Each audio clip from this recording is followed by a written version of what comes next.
আমরা বিভিন্ন ক্ষতের কথা বলছি। আমরা তো বলছি যে রাষ্ট্রের ক্ষমতায় থেকে কতদিন আমি অজুহাত দাঁড় করিয়ে মানুষকে সান্ত্বনা দেবো, এটার সাথে আমি একমত যে মানুষ অজুহাত শুনতে চাবে না। আমাদেরকে যখনই ক্ষমতায় দায়িত্ব দেওয়া হয়েছে আমরা মনে করি আমাদের নির্দিষ্ট এবং প্র্যাকটিক্যালি বাস্তবধর্মী বলতে হবে যে এই কারণে আমাদের এই সমস্যাটা হচ্ছে।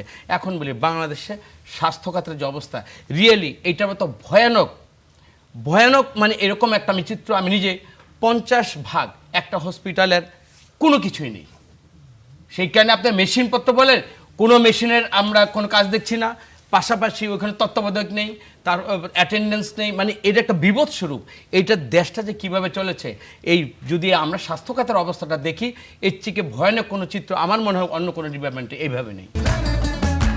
আকিজ এসেনশিয়াল সরিষার তেল, স্বাদে ঘ্রাণে সেরা। আর স্থানীয় সরকার, স্থানীয় সরকার কিংবা স্থানীয় সরকার বলতে আমি যদি বুঝাই যে ইউএনওদের ওই ইউনিট প্লাস হচ্ছে থানা, প্রত্যেকটা মানুষ সেবা পাচ্ছে।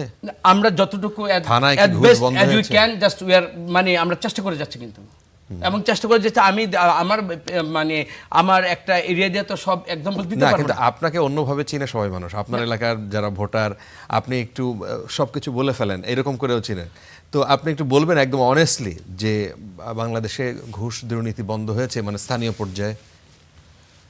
ভাই মানুষের আপনি যেটা বললেন না, এটা খাসলত, চরিত্রের দোষ, কিন্তু আমি ডিটারমাইন্ড আমি এটা হতে দিব না। এবং ওইখানে একটা এমপির একটা পার্সেন্টেজ থাকে। আপনার মুন্সিগঞ্জ 3 আসনে আপনার খবরটা আমার রাজনৈতিক ক্যারিয়ারের মধ্যে এই যে ওনারা আসছে, আমি একটা বিনীতভাবে একটা অনুরোধ করলাম যে আমাকে কিনা যায় না আর ভয় দেখানো যায় না, এটা সবাই জানে। কিন্তু আমি চাবো, আমি তো এক্সাম্পল হতে পারি না পার্টির, বাট আমার জায়গায় আমি ডিটারমাইন্ড যে এই জিনিসগুলো যে কারণে মানুষ দুর্নীতিগ্রস্ত হয়, যেই কারণে মানুষ পচে যায় রাজনীতিতে নেমে, আচ্ছা, ওই কাজটা আমি করব না। এমপির অংশ আপনি নিলেন না, বাকি আর কাদের কাদের অংশ থাকে? না, আমি আমার জায়গায় যদি মনে করি এরকমভাবে প্রতিজন মানুষ যদি এভাবে ডিটারমাইন হয় এবং তার এই যে পর্ষদ আমার সাথে যারা রাজনীতি করে সবাইকে যদি প্রপার ওয়েতে আমি একটা মেসেজ দিতে পারি যে দেখো তোমরা কাজ করে খাও, 2 হাত দিয়েছে আল্লাহ তাআলা, নিশ্চয়ই প্রপারলি আইনগতভাবে যেটা বৈধ সেই কাজটা তোমরা করে খাও। আমি তো ফেসিস্টদেরকে আমি ফ্যাসিলিটেট করবো না। তাহলে আপনার নির্বাচনী এলাকায় কোনো করাপশন হয় না? আমি এখন পর্যন্ত আপনাকে আমি বিনীতভাবে বললাম এরকম কোনো করাপশন আপনি দেখাতে পারবেন না।